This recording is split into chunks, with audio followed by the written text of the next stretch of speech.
এই শ্রাবণ মাসে শিবের মাথায় জল ঢালার যে রীতি রেওয়াজ, এই সংস্কৃতি আমরা শিখেছি রাবণের থেকে। হ্যাঁ, ঠিক শুনেছেন। রাবণ হচ্ছেন শিবের বড় ভক্ত। তিনিই সর্বপ্রথম ওই শিবলিঙ্গের মাথায় গঙ্গা থেকে জল এনে বাঁকে করে খালি পায়ে বোল বোম শব্দ উচ্চারণ করতে করতে এই কাওয়ার যাত্রার প্রথম পথপ্রদর্শক। তিনি কি করেছিলেন?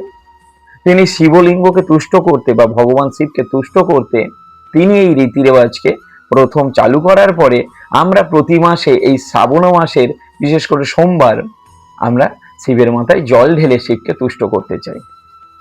তো আমি আজকে বলার চেষ্টা করব যে শিবের মাথায় এই শ্রাবণ মাসে জল ঢালার ভিতরে কি দর্শন রয়েছে, কি তত্ত্ব রয়েছে, কি বিজ্ঞান রয়েছে। এটা পুরোটাই কুসংস্কার, এটা পুরোটাই সংস্কার, নাকি এটা এর ভিতরে একটা বিজ্ঞান রয়েছে? এর ভিতরে তখনকারের যে আমাদের মুনি ঋষিরা ছিলেন তারা কিছু বোঝাতে চেয়েছেন যার ভিতরে দর্শন, যুক্তি এবং আমাদের অনেকাংশে জীবনধারা লুকিয়ে রয়েছে, সেটা বলার চেষ্টা করছি। প্রথমত, এই যে কাওয়ার যাত্রা শুরু হয়েছিল বা শিবের মাথায়, শিবলিঙ্গের মাথায় জল ঢালার রীতি শুরু হয়েছিল, সেটা এলো কোথা থেকে? যখন সমুদ্র মন্থন হয়েছিল, পুরাণে বলা আছে সমুদ্র মন্থনে দেবতারা আর অসুরদের মধ্যে যখন যুদ্ধ চলছে অমৃত পাওয়ার, তখন তার আগে যে বিষ উঠেছিল, হলাহল বিষ উঠেছিল, সেটা কণ্ঠে ধারণ করেছিলেন শিব। এটা আমরা সবাই জানি।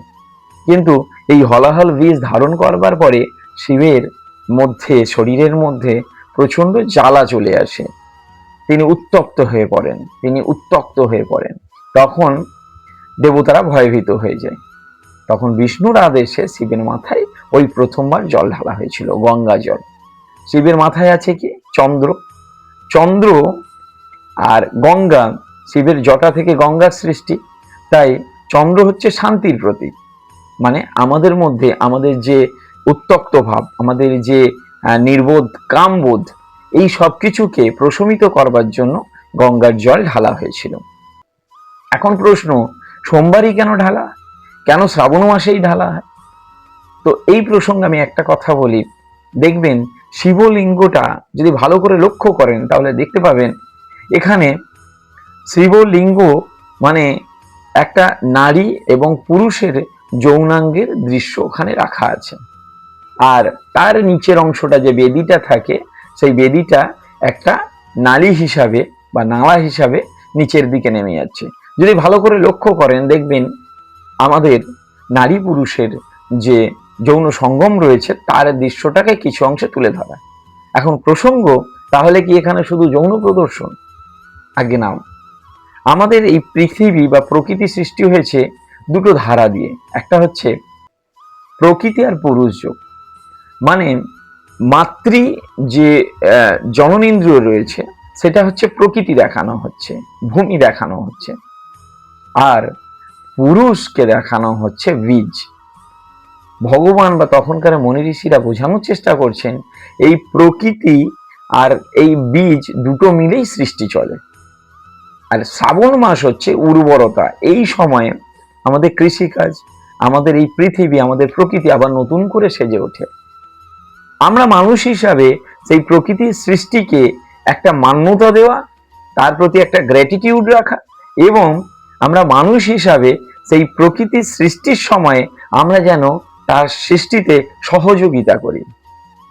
তাহলে এই বর্ষাকালে প্রকৃতি মানে ভূমি, যেটা নিচের অংশ, যেটা বেদি আছে, যেটা নারী তত্ত্ব, সেটাকে দেখানো হচ্ছে ভূমি, আর উপরের যে শিবলিঙ্গটা রয়েছে সেটা হচ্ছে বীজ।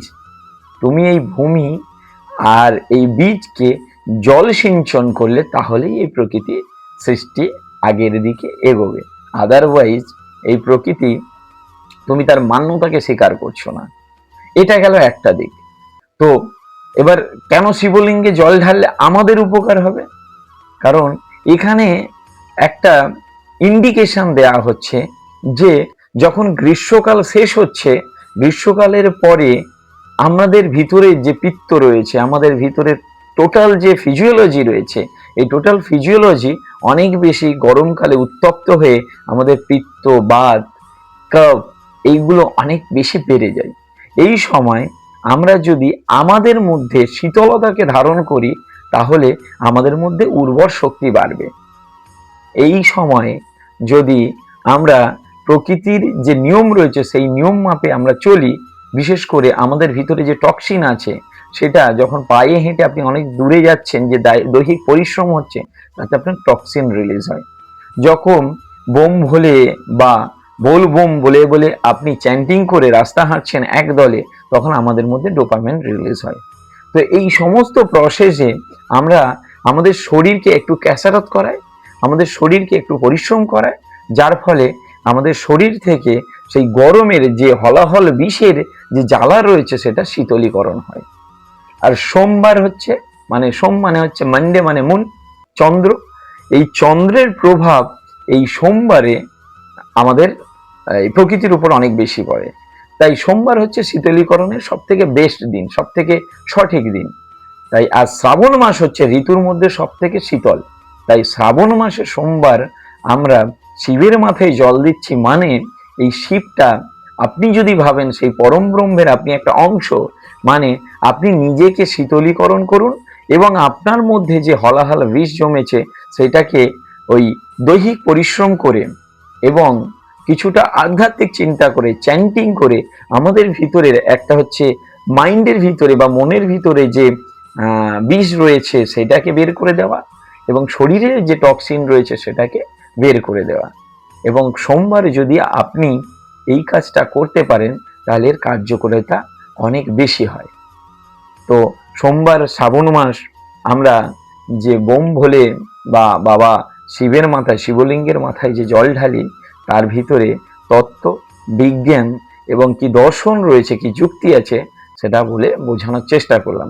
যদি সঠিক মনে হয় তাহলে এই ভিডিওটাকে আপনারা শেয়ার করবেন, আর যদি সঠিক মনে হয়, যদি কোনো প্রশ্ন থাকে তাহলে কমেন্টস করবেন। ধন্যবাদ।